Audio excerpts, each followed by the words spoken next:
ამერიკის პრეზიდენტის დონალდ ტრამპის განცხადებით ფრანგულ ღვინოებსა და შამპანურებზე 200%-იან ტარიფს დააწესებს, რაც საფრანგეთის პრეზიდენტს ემანუელ მაკრონს აიძულებს გლობალური კონფლიქტების მოგვარებით მიზნით შექმნილ მშვიდობის საბჭოს ინიციატივა შეუერთდეს.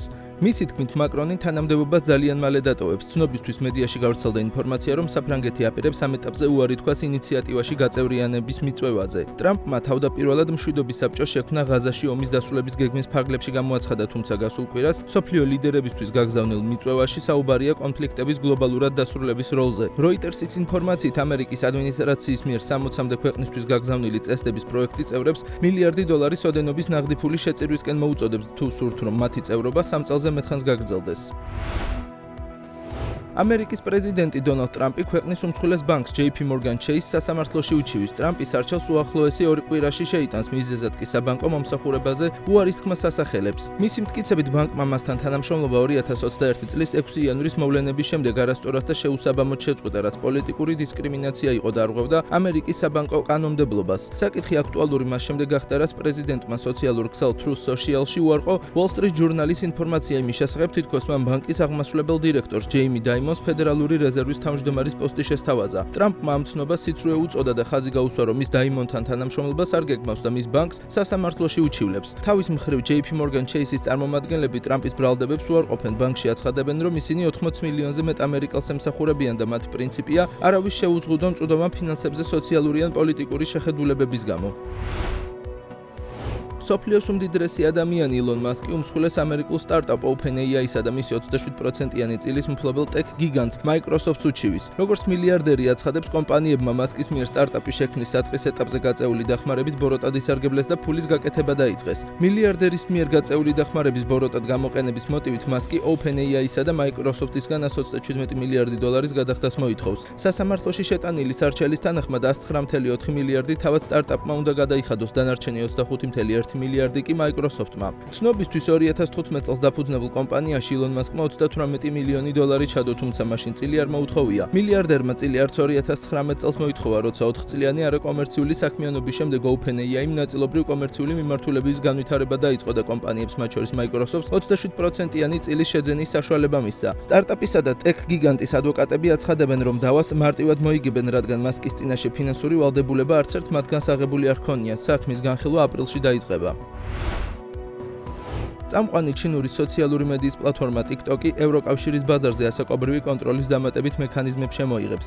როგორც ირკვევა, მიზანით 13 წლამდე ასაკის მომხმარებლებისთვის პლატფორმაზე წვდომის შეზღუდვაა. ამის ნაწილი კი იდენტიფიკაციის გაცილებით ეფექტური სისტემის დანერგვა იქნება. კერძოდ, დაინერგება ტექნოლოგია, რომელიც დააკვირდება მომხმარებლების პროფილებს, გამოქვეყნებულ ვიდეოებს, ასევე ქცევის სტრუქტურას და წერის მანერას და დაადგენს მომხმარებლის შესაძლო ასაკს. თუ გაჩნდა ეჭვი, რომ მომხმარებელი 13 წლამდე ასაკისაა, მისი ანგარიში TikTok-ის მიერ გამზადებულ სპეციალისტებთან გადამისამართება, სადაც გადაწყდება უნდა დაიბლოკოს თუ არა გვერდი. აღსანიშნავია, რომ მსგავსი სისტემა დიდ ბრიტანეთში უკვე 1 წელია იტესტება და ეფექტურად მიიჩნევა. TikTok-ის შემქმნელმა ჩინურმა ტექ გიგანტმა ByteDance-მა გადაწყვეტილება მას შემდეგ მიიღო, რაც ევროკავშირში არასრულწლოვანთა უფლებების დაცვის კუთხით დამატებითი რეგულაციები დაანონსდა და გაჩნდა ალბათობა, რომ მარეგულირებლები პლატფორმას მკაცრ ჯარიმებს გამოუწერდნენ, თუ კომპანია მოზარდების უსაფრთხოების დაცვაზე თავის წელ პასუხისმგებლობას არ აიღებდა. შეგახსენებთ, TikTok-ის მოხმარება 15 წლამდე ასაკის ბავშვებს ავსტრალიაში უკვე სრულად შეეზღუდათ, დანია კი მსგავსი მიდგომის დანერგისთვის ემზადება.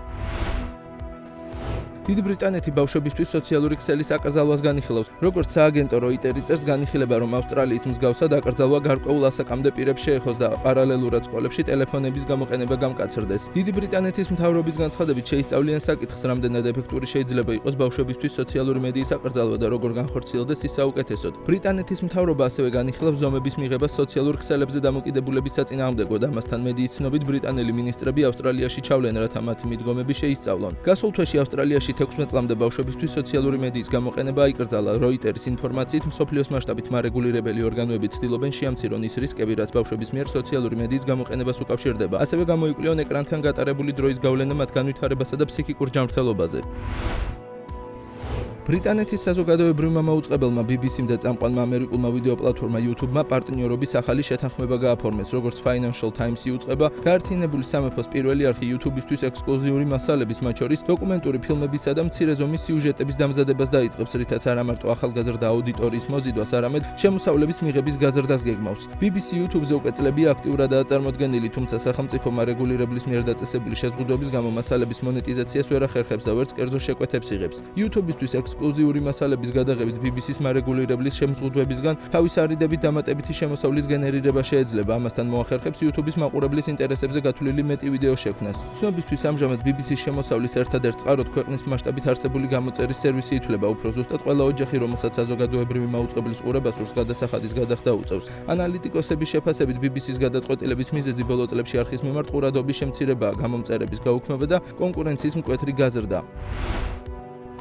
იტალიელი დიზაინერი ვალენტინო გარავანი 93 წლის ასაკში გარდაიცვალა. ლეგენდარულმა დიზაინერმა მოდის სახლი ვალენტინო გასული საუკუნის 60-იან წლებში რომში დააფუძნა. წლების განმავლობაში მისი ბრენდი არაერთ ვარსკვლავთან თანამშრომლობდა. თავდაპირველად დიზაინერი ცნობილი იყო წითელი კაბებით, მდიდარი ღრმა ალისფერი ტონალობით, რომელიც მის ხელწერად იქცა. ლეგენდარულ დიზაინერს 23 იანვარს რომში დაკრძალავენ.